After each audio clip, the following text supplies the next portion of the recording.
나 무섭다, 진짜. 나 이거 어떡하냐, 나 무서워. 나 살고 싶어. 진짜. 여기 물이 다 찼어요.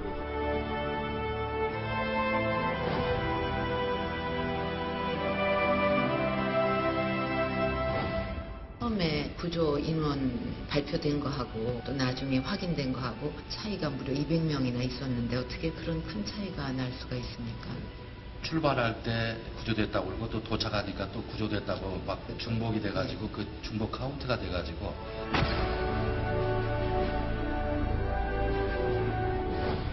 마지막까지 승객들의 탈출을 돕다 생을 마감한 고 박지영, 김기호, 정한선님과 양대홍 사무장님, 민간 잠수사 고 이강우님의 모습에서 대한민국의 희망을 봅니다.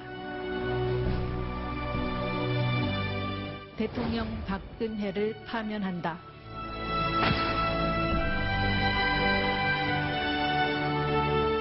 은하가 많이 보고 싶은 엄마입니다. 은하 꼭 찾아서 집에 갈 수 있도록. 저 바닷속에서 엄마 아직도 나가면 안 되냐고 묻는 것 같아서 저희가 바다를 볼 때마다 마음이 아픕니다.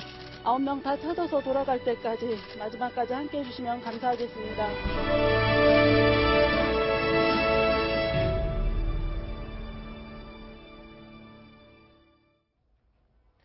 자, 1072일 만에 수면 위로 모습을 드러낸 세월호. 그 첫 모습이 방송에 공개됐을 때 다들 가슴이 먹먹하셨을 겁니다. 자, 세월호 인양 작업, 오늘 속도를 내다가 잠시 느려지기도 했다고 했는데요. 이동영 차장과 자세한 얘기 알아보도록 하겠습니다. 자, 오늘 속도를 내던 인양 작업이 잠시 주춤했던 적이 있다고요. 왜 그랬습니까? 예, 간섭 현상이라고 하는데요. 바닷속에 잠겨있던 세월호가 수면 위로 점차 모습을 드러내면서 이걸 끌어올리던 크레인과 이런 힘의 충돌이 일어났고요. 이걸 끌어올리는 과정에서 크레인에 연결되어 있던 도르래와 세월호가 충돌하는 일까지 있었다고 합니다. 그러니까 세월호가 바닷속과 달리 무트로 올라오면서 위치가 변형이 되면서 밑에 받치고 있던 철제 빔에서의 위치가 이동이 되면서 한쪽 도르래에는 힘을 더 많이 받고 저쪽에는 덜 받는 그런 현상이 발생해서 자칫하면 무게중심을 잡지 못해서 대형 사고로도 이어질 수 있기 때문에 이런 미세한 위치 조정을 위해서 작업을 중단하고 위치를 조정하는 데 시간을 많이 할애했다는 소식입니다. 그렇군요. 간섭 현상, 그러니까 파도가 전혀 없어야 되는 상황에도 불구하고 간섭 현상이 일어나면 충돌을 빚을 수 있고. 그렇습니다. 알겠습니다. 자, 이 시간 현재 지금 세월호 인양 작업은 어떻게 진행되고 있는지 팽목항에 나가 있는 기자 연결해서 알아보겠습니다. 자, 배유미 기자, 지금 오늘 진행 상황, 지금 이 시간은 어떻게 진행되고 있습니까? 네, 팽목항입니다. 현재 세월호는 오른쪽 선체 145m 전체가 드러나 있고 수면 위로 8.5m 정도 떠오른 상태입니다. 본인양이 시작된 건 7시간 만인 오늘 새벽 3시 45분쯤 선체가 처음 해수면 밖으로 나왔는데요.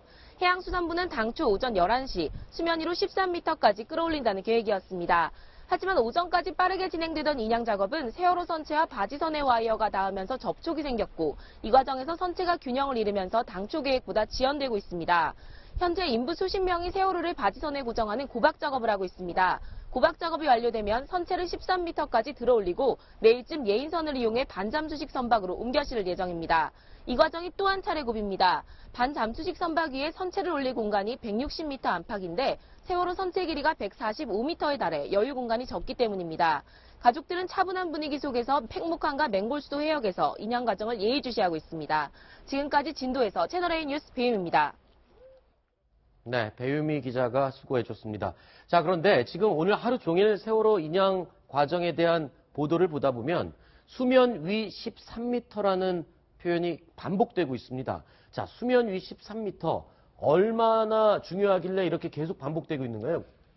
네, 이 화면을 보면서 설명을 드릴 텐데요. 네. 이 아주 핵심적인 작업이 필요한 공간을 마련하기 위해서 13m까지 끌어올려야 하는 그런 중요한 과정에 들어 있습니다.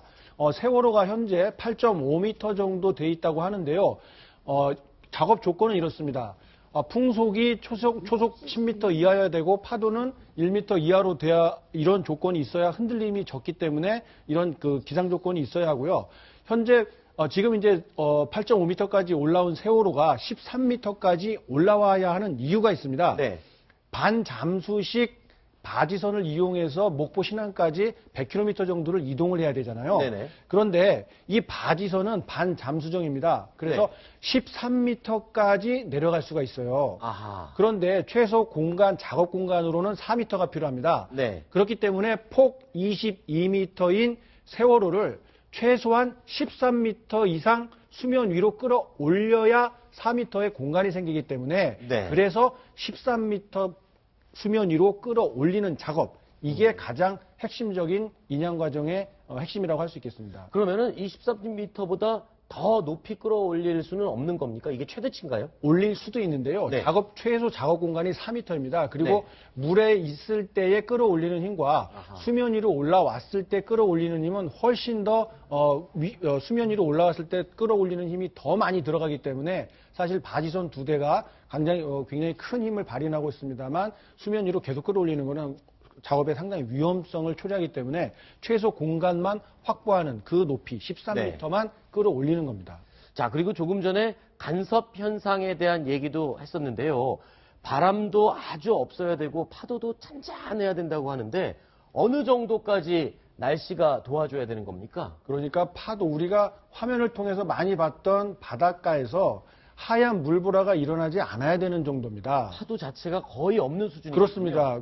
사실 맹골 수도는 굉장히 파도가 센 곳으로도 유명하지 않습니까? 네네. 그렇기 때문에 이런 지점에서 날씨까지 도와줘야 하기 때문에 굉장히 작업 속도도 느려질 수밖에 없고 변수가 워낙 많기 때문에 또 너울성 파도는 아무리 예측을 해도 할 수가 없기 때문에 지금 사실 유관이나 망원경을 통해서 너울성 파도가 오지 않나 이런 것까지 감시해가면서 작업을 하고 있는 겁니다. 아, 너울성 파도라고 하면은 이게 절대 흔들리면 안 되는 간섭 현상도 지금 방해가 되는 판에 너울성 파도 하면은 엄청나게 큰 피해를 초래할 수 있겠죠. 너울성 파도 큰 게 한번 잘못 치게 되면요. 네. 지금 바지선이나 세월호나 모두에게 충격을 줘서 충돌 사고 그리고 그러다 보면 심하면 와이어가 끊어지거나 이런 사고까지 이어질 수 있기 때문에 네. 너울성 파도가 오는지 안 오는지 아주 예의주시하고 있는 상황입니다. 네.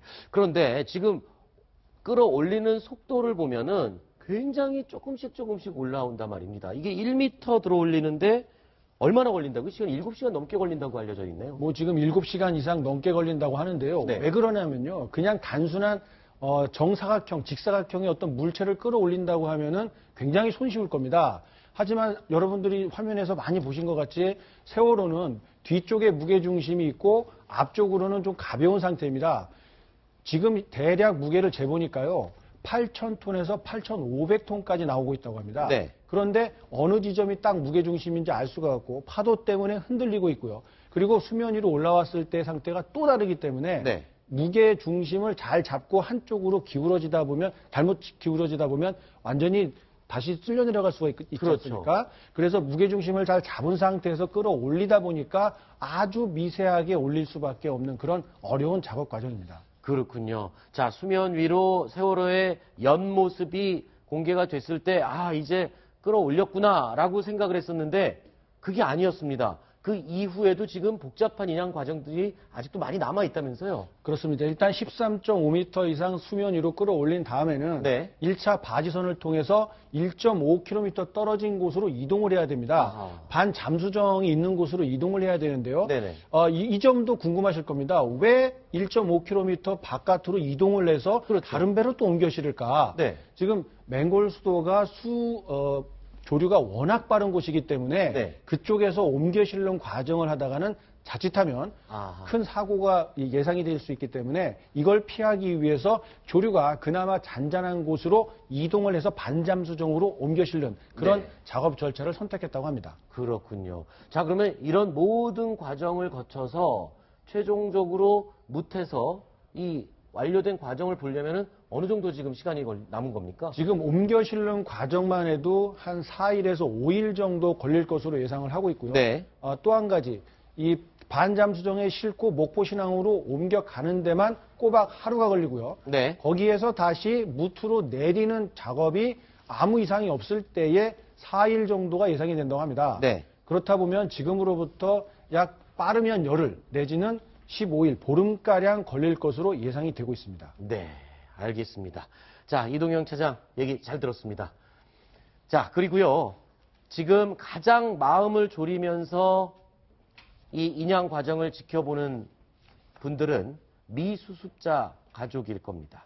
자, 오늘 오후에요. 이 은하양, 조은하양 어머니가 기자회견하는 모습도 볼 수 있었는데 저희 뉴스탑10 팀이요. 은하양의 아버지와 전화를 연결을 해봤습니다. 자, 조남성 씨 연결돼 있습니다. 은하 아버님 나와 계십니까? 예. 네네. 자, 지금 어디 나와 계시죠? 사고해역에 나와 있습니다. 네. 지금 뭐 인양 작업이 순조로운 걸로 봐서 날씨가 많이 도와주고 있다라고 계속 보도는 되고 있는데요. 자, 예. 거기 춥지는 않으신지요? 춥지는 않습니다. 네, 그렇군요. 자, 일단은 인양 작업 시작된다는 소식 들으시고 밤잠을 이루지 못하셨을 것 같은데, 자, 네. 미수습자 가족, 자, 9명의 미수습자 가족들 어떤 마음으로 지금 기다리고 계십니까? 사실 인양이 쉬운 인양이 아니잖아요, 작업이. 그렇죠. 우리가 지금 2015년 8월서부터 인양을 작업을 상하이 쌀배지가 하고 있는데요. 네. 우리가 수색을 하는 동안, 국내 수색을 하는 동안을 우리가 쌀배지에 가서 사실 1박 2일, 2박 3일 들어가서 숙식을 했습니다. 네. 그리고 또 외국 업체가 상하이 쌀배지가 입찰을 해가지고 작업하는 사학을 보니까요. 네. 사실 육상에서는 누를 수 있지만은 바다에서 일을 하는 거는 사실 전문가니까 사실 확인이 안 되잖아요. 그렇죠. 그리고 또 어떻게 어떤 상황이 돌발 변수가 발생할지 모르는 상황이고. 네. 그래서 업체가 어느 업체든 간에 믿을 수밖에 없는 미식자 가족들입니다. 네. 그리고 그분들이 최선의 안전에 유의하시고 또 조심스럽게 일을 하고 믿을 수밖에 없으니까 기다릴 수밖에 없는 미식자 가족이니까요. 네. 그분들만 믿을 수밖에 없습니다. 초조하게 기다리고 있죠. 네. 자꾸 심정을 여쭤봐서 정말 죄송한 마음인데요. 네. 방송이어서 제가 몇 가지 더 질문을 드리겠습니다. 자, 오늘 네. 오전에 TV 네. 화면을 통해서 세월호의 모습이 3년 만에 처음으로 이제 공개가 됐습니다. 물 위로 올라온 그 세월호의 모습을 보셨을 때 그 심정이 어떠셨는지요? 저는 3년이 다 돼가잖아요. 근데 사실 언론 매체에서 또 해상에서 일하시는 분들이 얘기하는 건 좀 흉노스럽지 않냐 이런 식으로 얘기했는데요. 네. 생각보다는 좀 그렇게까지는 심하지 않나 생각이 들었습니다. 네.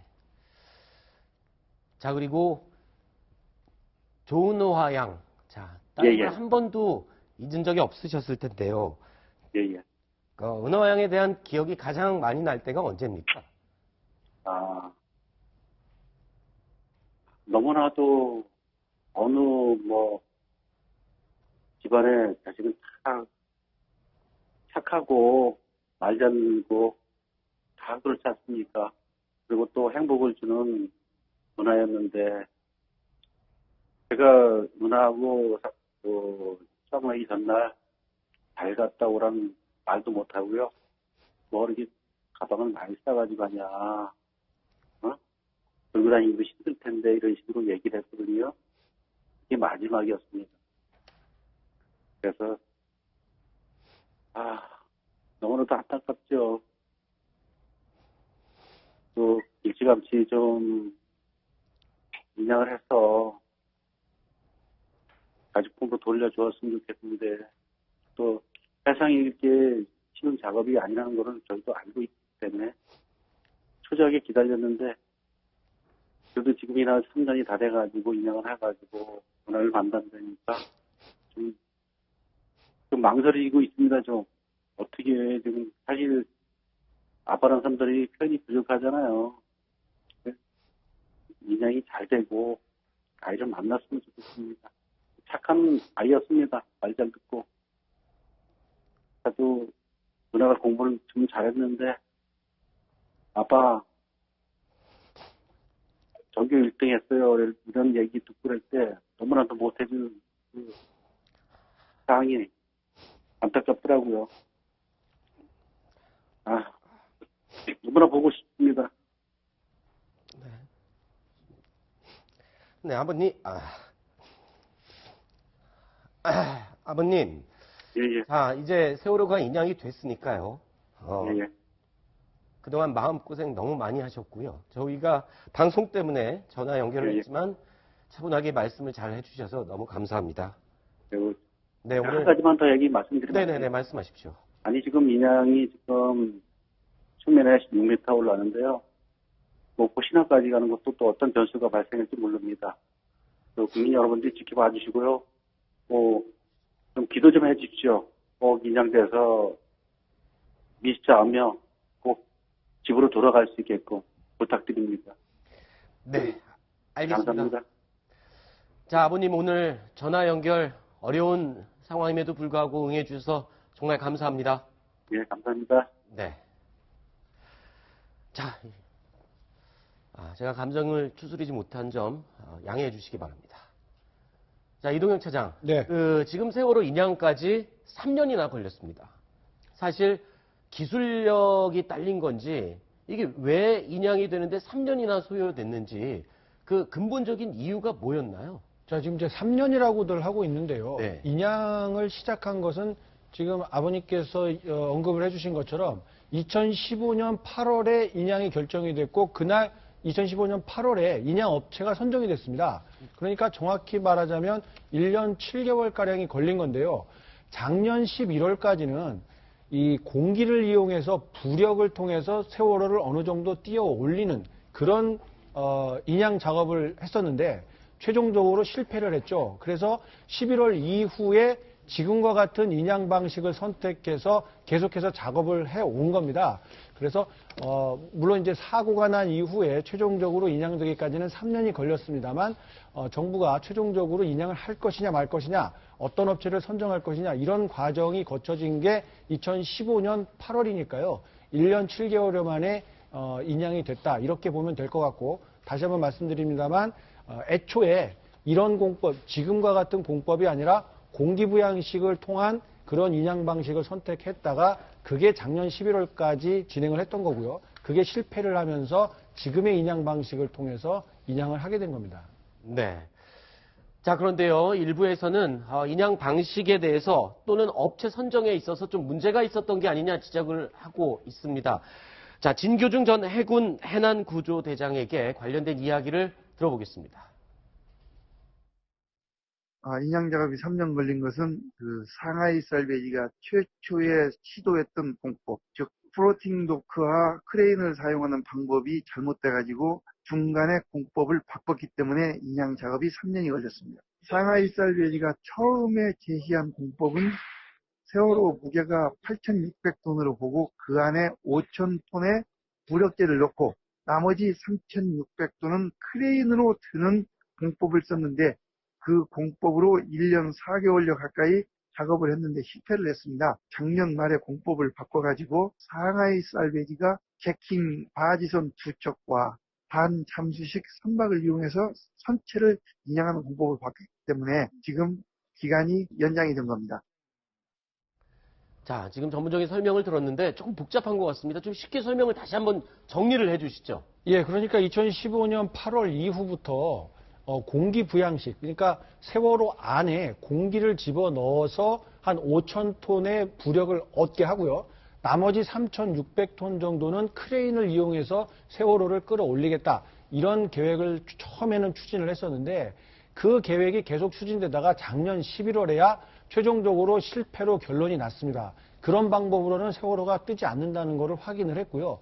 그 이후인 12월부터 지금처럼 두 척의 대형 크레인과 반잠수정을 이용한 인양 방식 이렇게 방향을 전환해서 작업을 진행했다. 그래서 공법이 애초에 지금과 같은 공법을 선택했더라면 훨씬 더 빨리 인양이 됐겠죠. 하지만 플로팅 독이라는 공기부양식 방식을 선택했다가 실패함으로 인해서 이처럼 오랜 시간 동안 오랜 시간 걸렸다라는 설명입니다. 네. 자, 이제 세월호가 완전히 인양이 돼서 모습을 드러내면 할 일이 아직 많이 남아 있습니다. 그동안 풀리지 않았던 여러 가지 수수께끼, 의문점들을 풀어가야 할 텐데요. 대표적으로 3가지를 한번 저희가 정리를 해봤습니다. 이동영 차장. 첫 번째, 자, 초기에 구조 방법 자체가 잘못된 것 아니냐라는 많은 질타와 의문이 있었습니다. 이 내용이 풀릴 수 있을까요? 그렇기 때문에 선체 내부를 확인을 해야 되는데요. 네. 당시 어떤 일이 있었냐면은 구조 과정에서 지시가 있었죠. 자, 배가 왼쪽으로 기울었으니까 오른쪽을 잡고 들어가서 구조를 해라. 뭐 이런 지시들도 있었는데 현장에서는 어떻게 보고를 했냐면 출입구가 꽉 막혀 있어서 진입을 할 수가 없다. 이런 보고를 올린 적이 사실이 확인이 되고 있습니다. 네. 실제로 출입구가 비상구가 모두 막혀 있었는지 지금 많은 시간이 걸렸고 인양하는 과정에서 위치가 다소 변동이 됐을 수는 있습니다만 출입구가 열리지 않을 만큼 당시 상황이 심각한 구조에 문제가 있었는지 없었는지 이런 것들을 확인할 수 있는 계기가 될 것은 확실해 보입니다. 자, 그리고 또 문제점이 있습니다. 궁금증이 있습니다. 자, 2번째 문제점. 다시 한번 보여주시죠. 네. 과도한 화물 때문이었다. 이것도 침몰 초기에 논란이 많았던 부분입니다. 자, 과연 정량을 초과하는 화물 때문이었냐, 아니었냐, 이 부분도 풀릴 수 있을까요? 어렵지 않게 확인이 될 것으로 예상을 합니다. 왜냐하면 화면에서 보시는 것처럼 실제 실을 수 있는 규정된 화물의 양은 980톤 정도였습니다. 하지만 당시 검경합동수사본부의 조사에 따르면 2200톤가량이 실린 겁니다. 2배 이상이 넘는 아주 과적이라고 할 수 있겠죠. 그리고 세월호 특조위에서는 이보다 더 많은 2400톤의 화물이 실린 것으로 추정을 했습니다.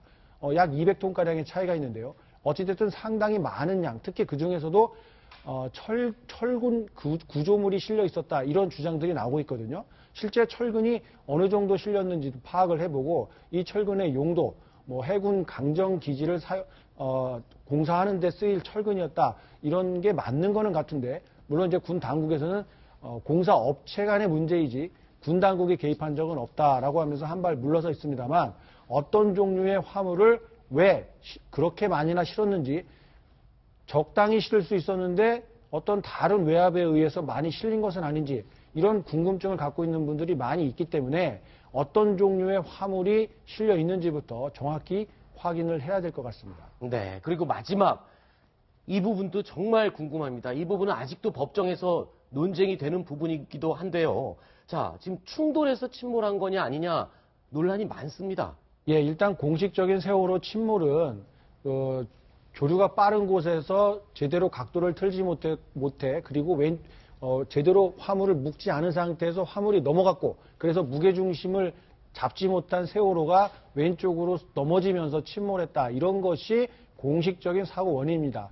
하지만 적지 않은 분들이 세월호가 잠수함과 충돌했다. 내지는 암초와 충돌했다라는 것처럼 다른 외부적인 물리적인 힘 때문에 세월호가 침몰했다라는 주장이 끊이지 않고 있기 때문에 국민적인 관심 내지는 어떤 의혹을 말끔히 해소한다는 차원에서도 세월호 하부 이런 것들을 면밀히 조사를 해서 세월호가 외부 힘으로 침몰했는지 아니면 그동안 당국에서 공식적인 수사 결과를 발표한 것처럼 고박이 잘못됐고 제대로 변침을 하지 못했기 때문에 침몰한 것인지 분명히 밝혀야 할 겁니다. 네. 이틀 전에 법률 하나가 시행됐습니다. 네.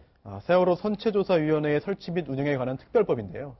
이 법에 따라서 이 선체조사위원회가 이제 구성되어서 업무를 시작하게 됩니다. 네. 그런데 이 위원회가 해야 되는 그런 업무 중에 이런 것들이 있습니다. 첫 번째가 이제 인양되어서 육상 거치된 세월호의 선체조사가 있고요. 또 그 다음에 6번째가 이렇습니다.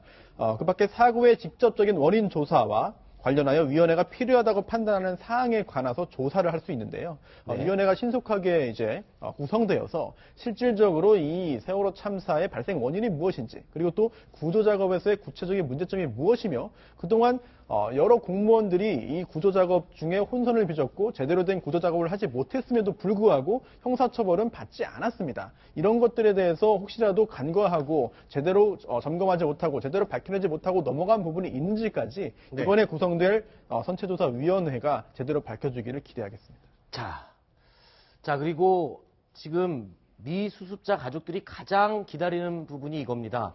선체 내부에 어딘가에 아직도 남아있을 것 같은 그 자녀들에 대한 이야기인데요. 자, 지금 선체 안에서 수색을 했는데 미 수습자들이 발견이 되지 않을 경우에는 또 다른 대안이 없지 않습니까?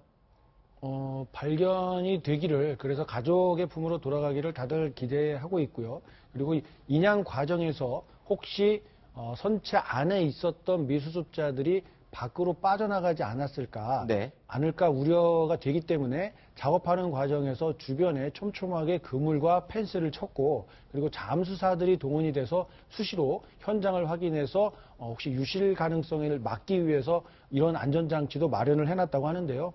세월호가 완전히 배 위에 올려지면 그때부터 본격적인 이제 수색 작업이 들어가겠죠. 네. 그래서 물론 이제 국과수에서도 이렇게 발견이 됐을 경우에 대비해서 벌써부터 신원 파악을 어떤 방식으로 할지에 대해서 준비를 하고 있다고 합니다. 자, 박소영 기자. 그리고 이 세월호 인양 작업이 시작되던 날 하늘에 놀라운 현상이 벌어졌다고요? 어떤 사연입니까? 네, 지금 어제죠. 세월호 인양 작업이 시작된 어제 저녁 6시 반쯤에 이렇게 강원도 원주의 하늘에서 이 세월호를 뜻하는 희생자를 추모하는 노란 리본 모양의 구름이 생겼습니다. 아, 이게 지금 실제로 구름 모양이 저렇게 리본 모양으로 떴다는 거죠? 네, 뭐 그렇습니다. 조작 가능성은 없습니까? 네, 그래서 혹시 이거 조작 아니냐, 합성 아니냐 이런 얘기까지 있었는데 워낙 여러 명이 찍은 데다가 아하. 전문가들도 합성의 흔적이 없다 이렇게 확인을 해줬습니다. 네. 그래서 사람들이 정말 하늘도 너무 애도를 하는 거 아니냐, 그리고 이 배가 인양되기 시작한 것을 기쁘게 생각하는 거 아니냐 이런 얘기가 나왔는데 기상청에도 저희가 확인을 해봤어요. 세상에 이런 구름이 있을 수가 있냐 네. 확인해봤더니 굉장히 얇은 띠 형태의 권운이라는 구름이 이런 형태를 띈다고 합니다. 하지만 이렇게 굉장히 수증기가 많을 때 이런 구름이 생긴다고 하는데요. 네. 하지만 이렇게 리본 형태로 한 바퀴를 완전히 꺾어서 이렇게 구름이 생기는 건 굉장히 특이한 경우다. 이렇게 얘기를 했습니다. 그렇죠. 그러니까 하늘도 세월호 희생자들에 대한 어떤 명복을 비는 그런 의미가 있다라고밖에는 볼 수 없는 그런 특이한 모습의 구름이었습니다. 자, 이동영 차장 여기까지 이야기를 듣고요. 이어지는 코너에는 이현수 기자가 또 수고를 해주겠습니다. 오늘 말씀 고맙습니다.